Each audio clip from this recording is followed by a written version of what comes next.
রাধা বল্লভ শ্রী হরিবংশ। কেমন আছো সবাই বন্ধুরা? নিশ্চয়ই সবাই ভালো আছো, আর আমিও ভালো আছি। তো আজকের একটা সুন্দর লীলা, আজকের যেহেতু নয়, সেটা হচ্ছে পরশুর রাত্রের এবং কালকে দুপুরের। তো একসাথে দুটো লীলা তোমাদের কাছে আজকে শেয়ার করব। তো চলো চটপট লীলাটা শুরু করে দিই। তো পরশু রাত্রের কথাই আগে বলি। পরশু রাত্রে লালা আসে, মানে আমার গোলুবাবু এসে আমাকে বলে, কিরে তোদের পয়সা আছে? পয়সা? তো ও তুই তুই করছে বলে আমার একটু মনের মধ্যে রাগ হয়। তা আমি তখন বলছি, যা দিচ্ছিস চলে তো যাচ্ছে মোটামুটি, তো বল কি হয়েছে। বলছে, তখন একটা লালা একটা পর্চি বার করে দেয়। তো পর্চি বার করে দিয়ে বলে যে, দেখ এতে কী কী লিস্ট আছে, এই অনুযায়ী সমস্ত কিছু কাজ করবি, এই লিস্টে যা যা লেখা আছে। তো আমি যখন পর্চিটা দেখি তখন পর্চিটা হচ্ছে অস্পষ্ট, মানে স্পষ্ট নেই, আমি কিছুই দেখতে পাইনি। তো এই জন্য আমি বললাম, কী রে এতে তো কী কী লেখা আছে আমি তো কিছুই বুঝতে পারছি না। বলছে, ঠিক আছে ঠিক আছে, তোকে বুঝতে হবে না, আমি স্পষ্ট এখন অস্পষ্ট করে রেখেছি, এটা স্পষ্ট করে দেবো। হোলি যে আসছে, হোলির 3 দিন আগে আমি এটা স্পষ্ট করে দেবো, অবশ্যই জেনে যাবি যে এর মধ্যে কী লেখা আছে।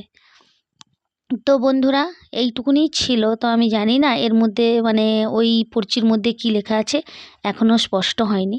তো পরের দিন দুপুরে যেটা লীলা, দুপুরে সাধারণত লীলা হয় না, তো সেই দিন হয়েছে প্রভুর কৃপায়। তো দুপুরে দেখছি নাকি যে প্রভু এসে লালা এসে, আমি উপর হয়ে যেমন শুয়ে থাকি তো তেমন হয়েই শুয়ে আছি, যেমন মা শুয়ে থাকে উপর হয়ে আর বাচ্চা এসে পিঠে লাফালাফি করে, তো ও আমার পিঠে এই ধরনের লাফালাফি করছে। তো আমি তখন বলছি, উফ লাগছে গোলু, তুই এরম লাফালাফি করছিস কেন? বলছে, তুই উঠ তো, তুই উঠ। আমি বলছি, কেন, কি হয়েছে বল? বলছে, তুই উঠ, আমার প্রচুর খিদে পাচ্ছে, আমাকে খেতে দিবি চল। বলে আমাকে ডেকে নিয়ে যেয়ে ঠাকুর ঘরের ভেতরে চলে গেল, মন্দিরের ভেতরে। মন্দিরের ভিতরে গিয়ে গোলুবাবুর যে শিব বিগ্রহটা আছে, সেই বিগ্রহের মধ্যে ও মানে অন্তর্ধান হয়ে গেল, আমি আর দেখতে পেলাম না।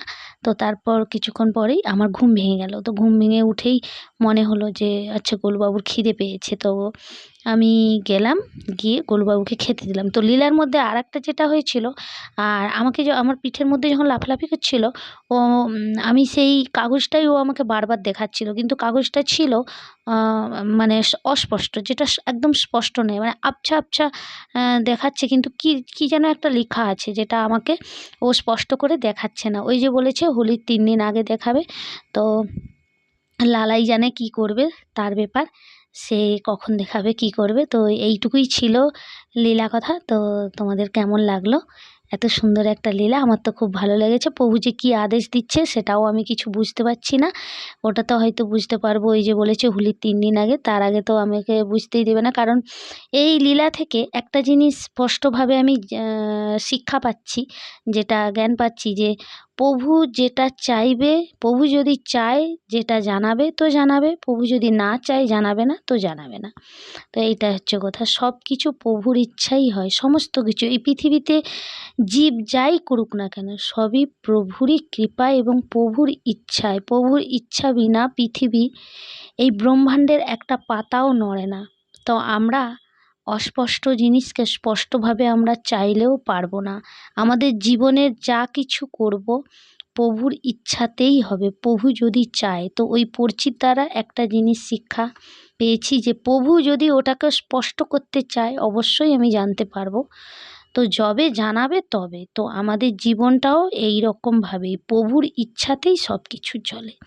তো আমাদের ইচ্ছায় কিছুই চলে না, আমরা যাই করি না কেন। কেমন লাগলো জানাবে। রাধা বল্লভ, শ্রী হরিবংশ।